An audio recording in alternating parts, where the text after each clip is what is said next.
It was about 9 o'clock on a Thursday when I got back to my office. It was a dark and stormy night in New Orleans, with so much rain that the streets became rivers, as bad as the mighty Mississippi. I'd been challenged to a Hawaiian shirt contest by the Crime Fiction Lovers Indie Novel of the Year award winner, and I was feeling anxious. As a great British author friend of mine, Gregory Alexander Sharp, once said in his novel Killing Cure, available on Amazon and other fine retailers, the room smelled of cigarettes, booze, and old conspiracies. I poured myself a cocktail with some old whiskey and knew what I had to do. I got to it.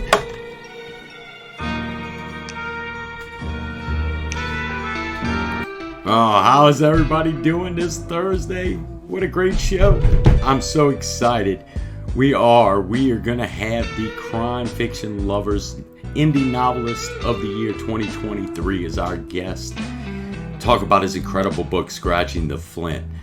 Quick housekeeping. Again, please check our merch page. Great swag, great way to support the show.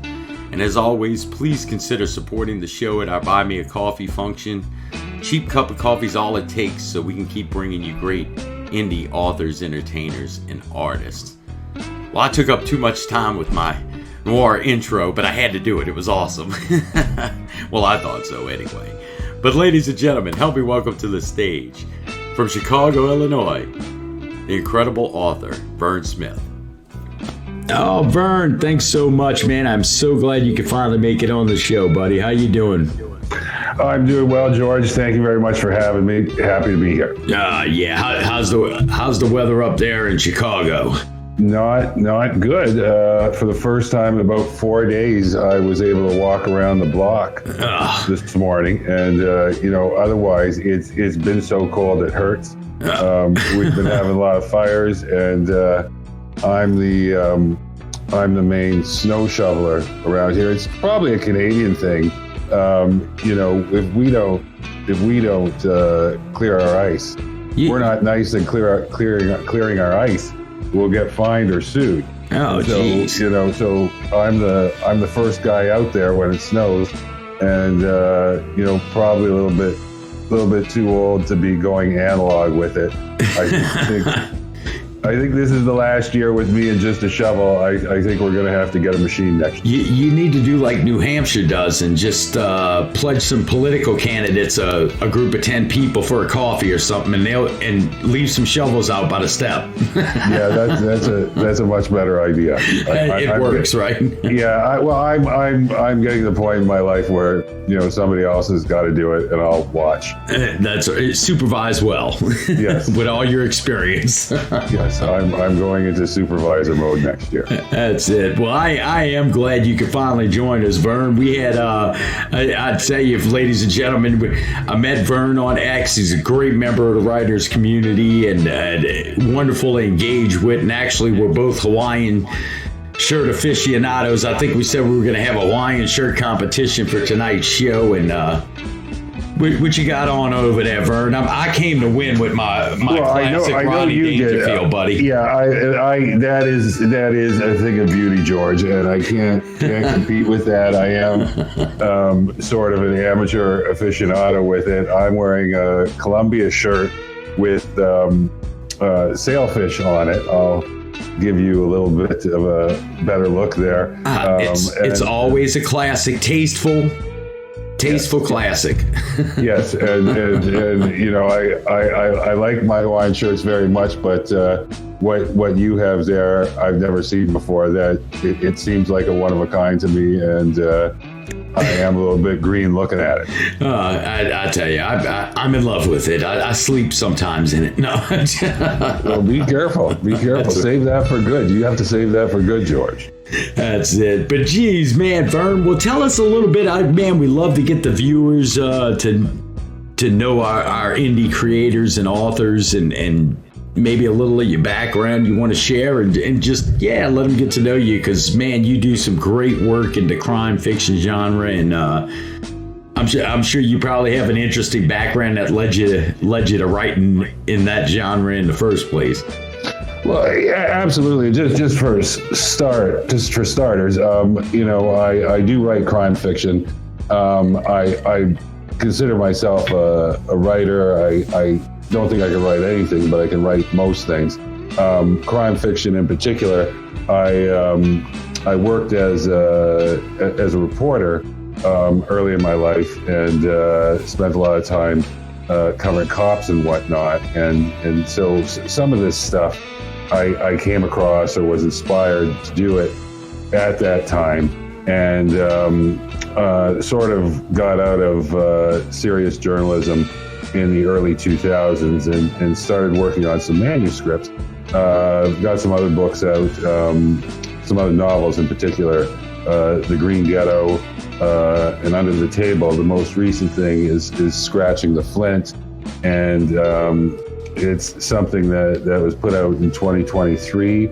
It's been called a scathing indictment of the justice system. It's also been called satire, and I like to think it's just hyper-realism with some moments of comic relief in there. And essentially, it revolves around a stolen, a ring for stolen vintage cars and vintage parts. And essentially, push comes to shove. There's an investigation. Charges are pending. And Crown witnesses end up going not just murdered, but mocked and murdered. My main protagonist is a young detective called Cecil Bolin, and one of his childhood friends is mixed up in this, and the first person we meet, and somebody who does get mocked and murdered. And Cecil's a fraud cop. He's not a homicide cop, and so he's watching sort of as the system sputters. He's seeing lots of evidence of institutional failure, issues around influence, gatekeeping, and freelancing, which is exactly what Cecil ends up doing. He starts conducting his own vigilante investigation outside of the knowledge of his partner and superiors. And the story kind of spirals into a violent situation, and ultimately a situation where there is vengeance, but there's not much justice. Yeah, I tell you, it sounds like a great read for sure. And you got it won an award, didn't it? Yes, we had a very lovely surprise in December. I got a phone call at 4:00 in the morning from England. And it won a crime fiction lovers best indie novel of 2023, and so I'm just delighted. I mean, I don't get into this to win awards, and I haven't won a writing award since 1989, so I haven't been holding up much hope for that, and this one came as a complete surprise for me. But anything that gets more eyes on the book, it's a tough go for everyone in this day and age, and particularly indies. So I was delighted that the book got some attention, and I was happy that it was obviously resonating with some people and resonated with the publication itself, Crime Fiction Lover, and the readers of Crime Fiction Lover. So, it was a great day, and we had a big party here, and a nice little pre-Christmas treat for us. Oh, I bet. I tell you what, congratulations. That's worth a toast for sure. What you having over there in Chicago with Cocktails with Cav? Okay, well, I'm having and I'm already well into it. As you can see, I've got a backup can. I'm having peanut butter porter, 6.1% from Distill Brewery. I guess that's Distill Brewery. And I'm having it in my vintage Toronto Maple Leafs mug, which I think was made for Stubbies. Oh yeah, well it was a destiny for the show. That's for sure. That's yes, it was. Good peanut butter porter. I don't think you can go wrong there. No, I haven't had a bad one yet, and particularly this time of year, it's the comfort food of drinks. It's a timeless classic, like the shirt, Vern. Yes, indeed. Well, I'll tell you, I'm really excited about your award, because you're right. That's kind of for the indie crime genre that's becoming one of those crown princes of awards. That's for sure that you received. Are you working on anything new or? I am. I'm hesitant. It's so early in the process. I'm afraid to say much about it. When I was a kid, I would start a book and start shooting my mouth off 2 pages in, say, this is going to be a novel. I'm going to finish it next year, and then it would take me 15 more years to wrap it up. So I don't want to get too far into it, but it's something that's new for me. I haven't written in the first person since the 90s in terms of fiction, and it's something that's sort of demanded I write in the first person. So it's a little bit different that way, and it's also different in that these 3 novels that I put out, I'm told there's something that sort of demanded to be written in the first person, and so that's what I'm doing. And it's not something I would consider to be a genre story. It's basically closer to what I was writing when I started writing fiction, which is basically the stories of the city in which crimes did occur. But it's not a genre story in terms of being a detective story or something along those lines. It's more of a coming of age thing than anything else. And so I'm looking forward to sort of stretching my wings and doing something a little different. I don't anticipate doing series or anything like that. Once I deal with a character, I'm pretty much done with them. And so this is something that's it's different than what I've done recently, and I like to do that. I like my stuff to have range, and try new things. I don't want to keep writing the same book over and over again. So you just murder your characters is what you. Is that what you? Yeah, do? I'm pretty ruthless that way. I've killed off some characters that readers have liked, and it gets to the point in the story where they've run the course of their usefulness and sort of that's it for them. And so I'm not afraid to kill off a good guy, and I've done that before, and I'll do it again. And but this is no remorse. No remorse. But this is I don't think there's going to be many killings in this new one. I think it's more of a lower middle class drugstore cowboy type of thing that it is a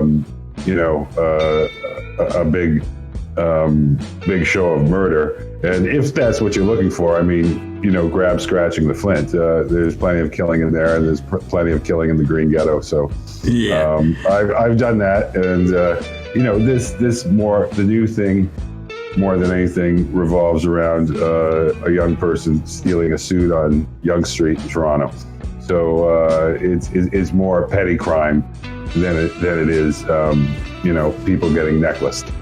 Oh well, and that's you're going to have to complete the work now. We're going to hold you to it now that you said. All right. but crime, yeah, I love the genre of crime fiction too. And it's what's your technique when you're writing, when you were writing your works? You know, is it you have the crime and in other words, the great work that you've done, there tends to be a flow of clues and discovery and crime. And what's your technique as you lay out how you're going to go with it? Well, I did. I used to be what they call a pantser, and would sort of write and without an outline and write myself into corners and then write myself out. And there's something to be said for that, because if you don't know what's going to happen next, there's a pretty good chance the reader's not going to know what's going to happen next. And that's, one of the things that I shoot for. I did a essay. I received a Ontario Arts Council grant to do a essay on pop culture and detective fiction, about 20 years ago. And when I was researching that, I was fortunate enough to interview Mickey Spillane. And one of the things he said to me is, know the end before you even get started. And so in Scratching the Flint, I did know how it was going to end. And it sort of made things easier for me in terms of filling up the sandwich and writing to that end. And so that was, I knew where I was going from the get-go. I knew where I was going to end up, and so then it was just a matter of sort of paving a map to getting there. In terms of process, it was also very interesting to me. I had started this, about 15, 17 years ago, and found it in a hard copy. It was a 17,000 word novella. And I looked at it, and, there was a lot of things I liked about it, and I felt that it could be a full-length manuscript, full-length novel. And I got back into it right at the beginning of the pandemic. And, I'm looking at this at the beginning and reading all the, horrifying coverage of it.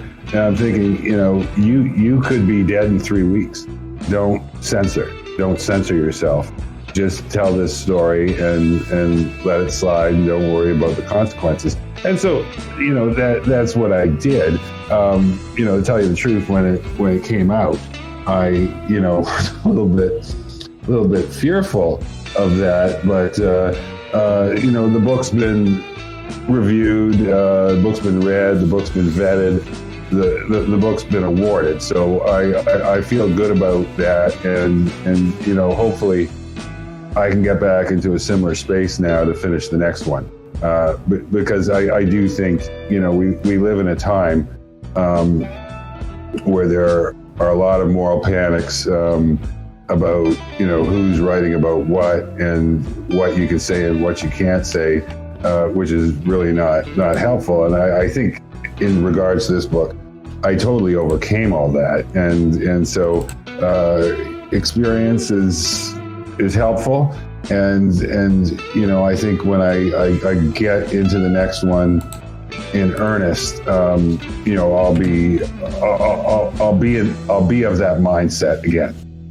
Well, and I tell you, yeah, and it's, I hope everybody does get to check out the work, because obviously, it is. It's like you said, Scratching the Flint. Just you went at it on it, and it is a coveted award. The Crime Fiction Lover Book of the Year for 2023. I have to tell you, Vern, I'm impressed and just so glad, excited for you.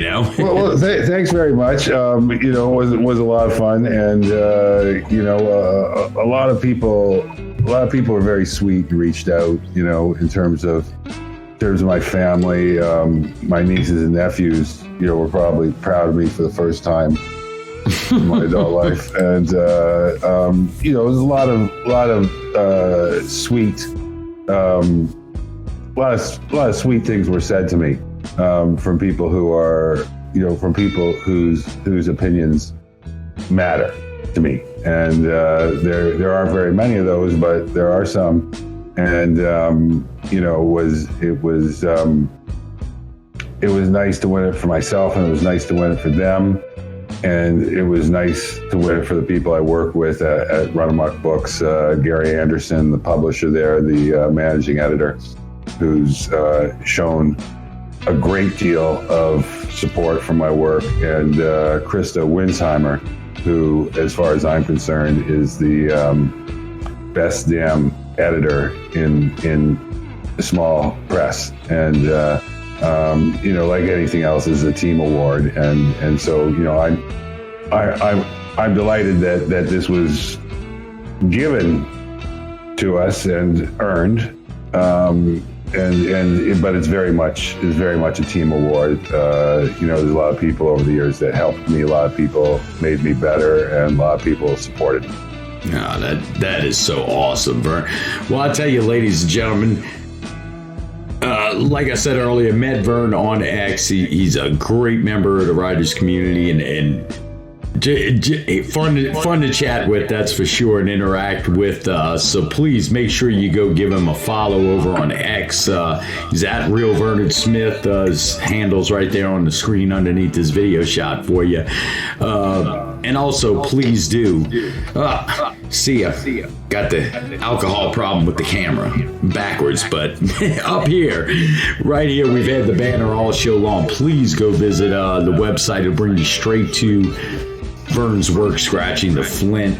Again, like we said, like he had mentioned, won that prestigious award for crime fiction, Indie Crime Fiction of the Year award, right in December. You said they announced, huh? Yeah, it was, I believe it was December 7th. Oh, awesome. So yeah, ladies and gentlemen, please take a chance. QR code will take you straight to the website and everywhere the book's available, and check out Vern's work. And Vern, you got anything else you're plugging, man? I appreciate, you definitely appreciate you coming on. Well, we put out in 2022 a crime fiction anthology called Jacked, and that won an award as well. I was the editor of that. The curator, Krista Winsheimer, helped me on that as well, and that won a Chinosky Award from the Independent Fiction Alliance, and so that's also something I was very proud of. It was a different type of thing for me. I always sort of wondered, you know, what I'd be able to do with a crime fiction anthology. And I'm not talking about my own work when I say this. I'm talking about the 20 wonderful writers of Jacked. And what they brought to the table was just outstanding. And I will put that against any crime fiction anthology that's been published since. Oh, awesome. And where can people find that? That's also a Run Amok Crime product, and you can find that wherever fine books are sold. I like it. It's smooth. You got that down, Vern. I like that. Wherever prestigious award-winning books are sold. I like it. Yeah. But, Vern, again, man, like I said, I'm glad we had our Hawaiian shirt competition, our drink together, and talk about your great work. And ladies and gentlemen, please go give Vern a follow over on X at Real Vern Smith. And again, please go visit his website and check out Scratching the Flint, the award-winning crime fiction novel. Vern, appreciate you, man. I appreciate you a lot, buddy. Well, George, thank you very much for having me, and I know you're a veteran, and so I just want to say as well, thank you very much for your service. No problem. I appreciate it too, sir. Thank you very much, and cheers to you, Vern, up in Chicago and live from New Orleans. We appreciate it. Cheers, George. Thank you very much.